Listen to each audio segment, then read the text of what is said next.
আসসালামু আলাইকুম প্রিয় দর্শক, সবাইকে স্বাগত জানাচ্ছি আমার দেশ লিড নিউজে। সঙ্গে আছি আমি তামান্না মিনহাজ। আজকের আমাদের লিড নিউজটির শিরোনাম হচ্ছে হলি আর্টিজান ক্রসফায়ারের নেপথ্যে। ক্রসফায়ারে নিহতদের 4 জন ছিলেন ডিবি হেফাজতে। রিপোর্টটি লিখেছেন আমাদের বিশেষ প্রতিনিধি আবু সুফিয়ান।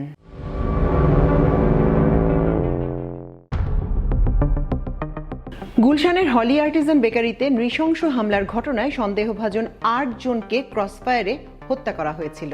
এই 8 জনের মধ্যে 4 জন আগে থেকেই ডিবিতে গুম অবস্থায় ছিলেন। ডিবি থেকে নিয়েই তাদের ক্রসফায়ারে হত্যা করা হয়। এই ক্রসফায়ারকে বন্দুকযুদ্ধ হিসেবে চালিয়েছিল পুলিশ। 2016 সালের 1 জুলাই হলি আর্টিজান বেকারিতে নৃশংস বন্দুক হামলা হয়।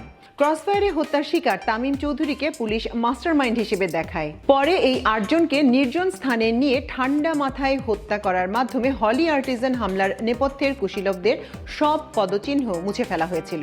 এছাড়া অন্য অভিযুক্ত 2 জনের স্ত্রীকে গুম রেখে তাদের স্বামীদের ধরার জঘন্য কৌশলও করেছিল সিটিটিসি। পুলিশের তথাকথিত ক্রসফায়ারে নিহতদের মধ্যে হলি আর্টিজান হামলার কথিত মাস্টারমাইন্ড তামিম চৌধুরীর ডানহাত বলে পরিচিত নুরুল ইসলাম ওরফে মারজান, মোহাম্মদ বাশারুজ্জামান ওরফে চকলেট, মিজানুর রহমান ওরফে ছোট মিজান এবং রায়হানুল কবির রায়হান ওরফে তারেক আগে থেকেই ডিবিতে বন্দী ছিলেন। তাদের গুম করে অকথ্য নির্যাতনের পর নির্জন স্থানে নিয়ে বন্দুকযুদ্ধ সাজিয়ে হত্যা করা হয়েছিল। এদের মধ্যে রায়হানুল কবির রায়হান ওরফে তারেককে রাজধানীর কল্যাণপুরে আলোচিত জাহাজবাড়িতে নিয়ে বন্দুকযুদ্ধের নামে হত্যা করা হয়েছিল। সে সময় ডিবিতে গুম থাকা একাধিক প্রত্যক্ষদর্শী আমার দেশকে এ তথ্য নিশ্চিত করেছেন।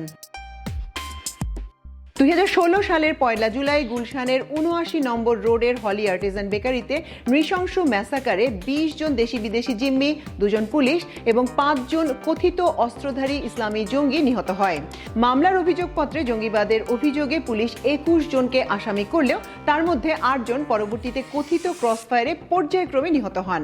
জীবিত 7 আসামিকে ঢাকার সন্ত্রাস বিরোধী বিশেষ ট্রাইব্যুনাল 2019 সালের 27 নভেম্বর মৃত্যুদণ্ড দিলেও হাইকোর্ট 2023 সালের 30 অক্টোবর সব আসামির সাজা কমিয়ে তাদের আমৃত্যু কারাদণ্ডে দণ্ডিত করে। 2017 সালের 7 জানুয়ারি রাজধানীর মোহাম্মদপুর বেড়িবাঁধ এলাকায় ঢাকা মেট্রোপলিটন পুলিশের কাউন্টার টেরোরিজম অ্যান্ড ট্রান্সন্যাশনাল ইউনিটের পুলিশের সঙ্গে কথিত বন্দুকযুদ্ধে মারজান ও সাদ্দাম হোসেন নিহত হন। সাদ্দাম অবশ্য হলি আর্টিজান মামলার আসামি নন। মারজানের সঙ্গে সাদ্দাম দীর্ঘদিন ধরে ডিবিতে গুম ছিলেন বলে একাধিক প্রত্যক্ষদর্শী নিশ্চিত করেছেন। এই জোড়া খুনের ময়নাতদন্ত শেষে ঢাকা মেডিকেল কলেজ সূত্রে তখন বলা হয়েছিল নিহতদের একজনের মাথায় ও বুকে গুলি লেগেছে এবং আরেকজনের শুধু বুকে গুলি লেগেছে। অথচ সিটি ইউনিটের তখনকার উপকমিশনার মহিবুল ইসলাম গণমাধ্যমকে বলেছিলেন রাত 2:30টার দিকে বেড়িবাঁধে মোটরসাইকেলে করে 2 জন যুবক যাচ্ছিল। তাদের দেখে সন্দেহ হলে থামতে বলে পুলিশ। তারা মোটরসাইকেল না থামিয়ে পুলিশকে লক্ষ্য করে 2টি গ্রেনেড ছোড়ে। পুলিশও পাল্টা গুলি ছোড়ে। এ সময় তারা মাটিতে পড়ে যায়। মারজান সাদ্দামের ছোড়া গ্রেনেডে পুলিশের কিছুই হয়নি সেদিন। অথচ বেড়িবাঁধ এলাকার অন্ধকার রাতে পুলিশের লক্ষ্যভেদী মাত্র 3টি গুলিতে 2 জন নিহত হয়েছিল। এমন দুর্বল দৃশ্যপট সৃষ্টি করেছিল সিটিটিসির কর্মকর্তা মহিবুল ইসলাম ও তার দলবল। বিচার বহির্ভূত এই হত্যাকাণ্ডের পর তখনকার সিটি প্রধান মনিরুল ইসলাম বলেছিলেন গুলশান হামলার পর থেকে মারজানকে পুলিশ খুঁজছিল। মারজান তখন ডিবিতে গুম অবস্থায় ছিলেন। একই সময় তার বাবা নিজামুদ্দিনকেও গুম রাখা হয়েছিল সেখানে। আমার দেশকে মারজানের বাবা 4 জানুয়ারি বলেন, আমাকে 3 মাস ডিবিতে গুম রাখা হয়েছিল। আমাদের কয়েকজনকে একটা সেলের মতো জায়গায় রেখেছিল ওরা। সেলের উল্টো দিকে অপর একটা সেলে 3 জন নারীকে একদিন দেখেছিলাম। তার মধ্যে আমার ছেলে মারজানের স্ত্রীও ছিলেন। তিনি বলেন, আমার বউকে গুলিবিদ্ধ অবস্থায় গ্রেপ্তার করেছিল পুলিশ। সে তখন অন্তঃসত্ত্বা ছিল। 29 দিন চিকিৎসার পর ডিবিতে আনে। 8 দিন রিমান্ডে নেয় তাকে।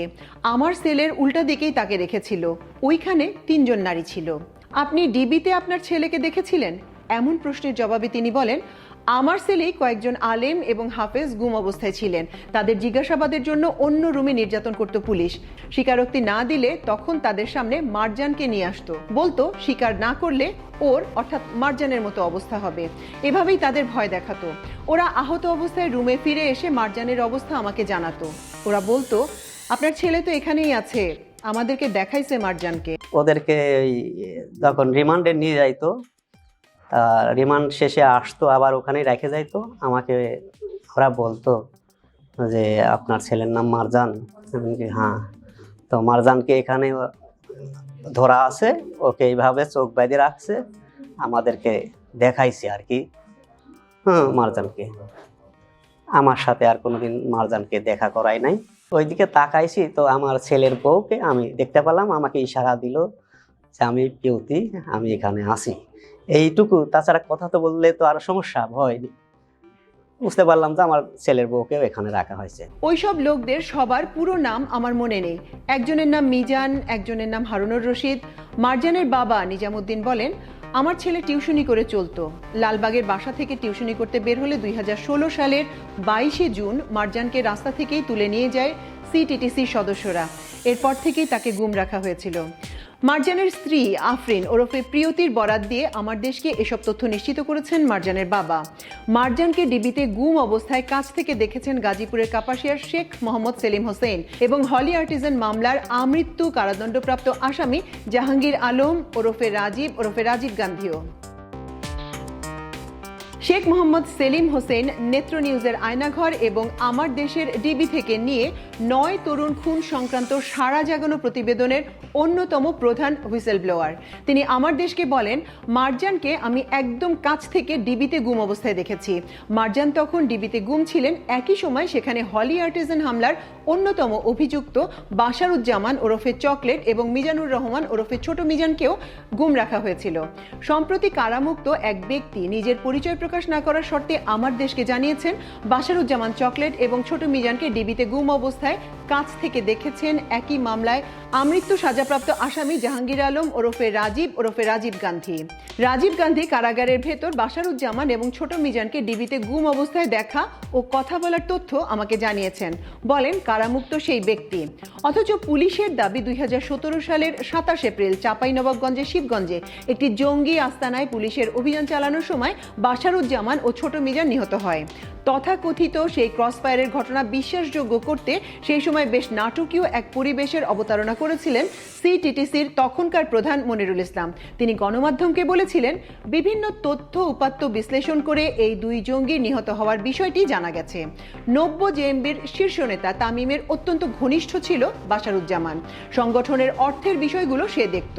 ছোট মিজান অস্ত্র সরবরাহে ভূমিকা রাখে। তথাকথিত বন্দুকযুদ্ধের নাটক জমাতে চাঁপাইনবাবগঞ্জের তখনকার police super ATM Mujahidul Islam গণমাধ্যমে বলেছিলেন, অভিযানের পর পরিচয় শনাক্তের জন্য নিহত জঙ্গিদের DNA নমুনা সংগ্রহ করে রাখা হয়েছিল। এরপর তা CID-তে পাঠানো হয়। অথচ বাশার ও ছোট মিজানকে দীর্ঘদিন ডিবিতে গুম রেখে তাদের সব ধরনের তথ্য উপাত্ত সংগ্রহের পরই বন্দুকযুদ্ধ সাজিয়েছিল সিটিটিসি। ডিবির গুমঘর থেকে রাজধানীর কল্যাণপুরের জাহাজবাড়িতে যে 9 তরুণকে নিয়ে হত্যা করা হয়েছিল তাদের মধ্যে ছিলেন সাতক্ষীরার তরুণ রায়হানুল কবির রায়হান ওরফে তারেক। এ নিয়ে আমরা এর আগেই প্রতিবেদন করেছি। ক্রসফায়ারে বা পুলিশের অভিযানে রহস্যজনকভাবে নিহত হন হলি আর্টিজান হামলার অপর 2 সন্দেহভাজন আসামি তানবীর কাদেরী এবং মেজর অবসরপ্রাপ্ত জাহিদুল ইসলাম। একাধিক সূত্র নিশ্চিত করেছে যে তাদের ধরতে তাদের স্ত্রীদের গুম করেছিল সিটিটিসি। একই সময় গুম রাখা হয়েছিল মারজানের স্ত্রী আফরিন ওরফে প্রিয়তিকেও। লালবাগের একটি বাসা থেকে তথাকথিত গোলাগুলির মধ্যে মারজানের স্ত্রী সহ 3 নারীকে সিটিটিসিতে নিয়ে গুম রাখা হয়েছিল। লালবাগের বাসায় তথাকথিত যে গোলাগুলির দাবি করেছিল পুলিশ, তাতে পায়ে গুলিতে আহত হয়েছিলেন মারজানের স্ত্রী আফরিন ওরফে প্রিয়তি। সেই সময় তিনি 5 মাসের অন্তঃসত্ত্বা ছিলেন। পরে মারজানের স্ত্রীকে 8 দিনের রিমান্ড শেষে কারাগারে পাঠানো হয়। কারাগারেই তিনি এক কন্যা সন্তানের জন্ম দেন। সেই শিশুটি কারাগারের ভেতরেই বড় হয়ে ওঠে। জামিন পেয়ে মারজানের স্ত্রী এখন তার গ্রামের বাড়িতে বসবাস করছেন।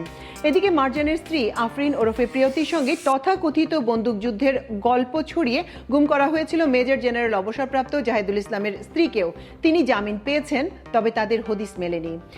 ডিবিতে বন্দি গাজীপুরের কাপাসিয়ার শেখ মোহাম্মদ সেলিম হোসেন আমার দেশকে বলেন, ডিবিতে সকাল বিকাল বন্দীদের নাম ধরে ডাকা হতো। তখন মেজর জাহিদুলের স্ত্রী জেবুন নাহার শিলাকে তার নাম ধরে ডাকতে দেখেছি। 2016 সালের 27 আগস্ট ঢাকার রূপনগর থানাধীন রূপনগর আবাসিক এলাকার রোড নম্বর 33 বাসা নম্বর 15 সামনে পাকা রাস্তার উপর তথাকথিত জঙ্গি বিরোধী অভিযানে মেজর জাহিদুল নিহত হন। এদিকে 2016 সালের 11 সেপ্টেম্বর পুরনো ঢাকার লালবাগ রোডের 209-এর 5 নম্বর বাড়িতে সিটিটিসির অভিযানকালে নিহত হন হলি আর্টিজান মামলার অন্যতম সন্দেহভাজন আসামি তানবীর কাদেরী। পুলিশ দাবি করেছিল তিনি নিজের গলায় ছুরি চালিয়ে আত্মহত্যা করেছেন।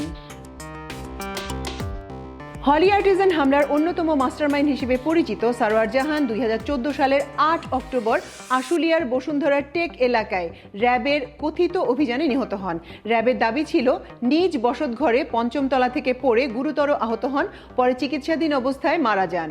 র্যাবের তখনকার মহাপরিচালক বেনজির আহমেদ বলেছিলেন, গুলশানের হলি আর্টিজান সহ সারা দেশে যে 22টি জঙ্গি হামলা হয়েছে তার নেতৃত্ব দিয়েছেন সারোয়ার জাহান। তিনি দাবি করেছিলেন এই সারোয়ার জাহানই তথাকথিত 90 জেএমবির প্রধান অর্থাৎ আমির, অথচ সিটিটিসির দাবি ছিল তামিম চৌধুরী ছিলেন এসবের মূল কারিগর।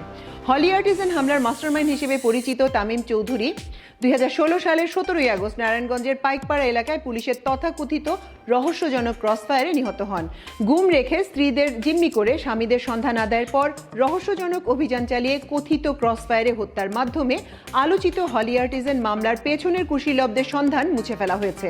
পুলিশের কথিত তদন্তে ভারত থেকে AK-22 রাইফেল, গ্রেনেড ও অর্থের লেনদেনের কথা বলা হলেও এসবের যোগানদাতার পরিচয় আর মেলেনি। এ বিষয়ে হংকং ভিত্তিক এশিয়ান হিউম্যান রাইটস কমিশনের সাবেক কর্মকর্তা ও যুক্তরাষ্ট্রের ওহিও ইউনিভার্সিটির visiting international scholar Mohammad Ashrafuzzaman আমার দেশকে বলেন, বাংলাদেশে সাম্প্রতিককালে সবচেয়ে রক্তাক্ত অপরাধগুলোর মধ্যে হলি আর্টিজান বেকারিতে সংঘটিত ঘটনাটি অন্যতম। ভয়াবহ এই অপরাধের উৎস, পরিকল্পনাকারী, বিস্ফোরক ও অস্ত্রের যোগানদাতা সম্পর্কে প্রমাণ নির্ভর তথ্য আদালতের মাধ্যমে জাতির সামনে উপস্থাপন করার পরিবর্তে আইন প্রয়োগকারী সংস্থাগুলো গুমের মতো মানবতা বিরোধী অপরাধের ধারাবাহিকতা অব্যাহত রেখেছে। পাশাপাশি কথিত অভিযুক্তদের স্ত্রীদের জিম্মি হিসেবে ব্যবহার করা ও আটকদের ক্রসফায়ারের নামে বিনা বিচারে হত্যার প্রকৃত উদ্দেশ্য নিশ্চয়ই ন্যায় বিচারকে সমুন্নত করা নয়। তিনি বলেন, কথিত অভিযুক্ত হিসেবে আটকদের ক্রসফায়ারের নামে হত্যার মধ্যে দিয়ে প্রকৃত সত্য লুকানো ও আসল অপরাধীদের আড়ালে রাখার দুরভিসন্ধি থাকতে পারে। তদন্ত প্রক্রিয়ার সঙ্গে জড়িত আইন প্রয়োগকারী সংস্থাগুলোর কর্মকর্তাদের সমুদয় কর্মকাণ্ড পুনরায় বিচার বিভাগীয় তদন্ত কমিটি গঠন করে তদন্ত করা উচিত। প্রিয় দর্শক, আজকে আমাদের আয়োজন ছিল এ পর্যন্তই। আগামীকাল আমরা আবারও হাজির হব একই সময়ে একই চ্যানেলে আরেকটি লিড নিউজ নিয়ে। সে পর্যন্ত সবাই ভালো থাকুন, সুস্থ থাকুন, থাকুন আমার দেশের সঙ্গে। আল্লাহ হাফেজ।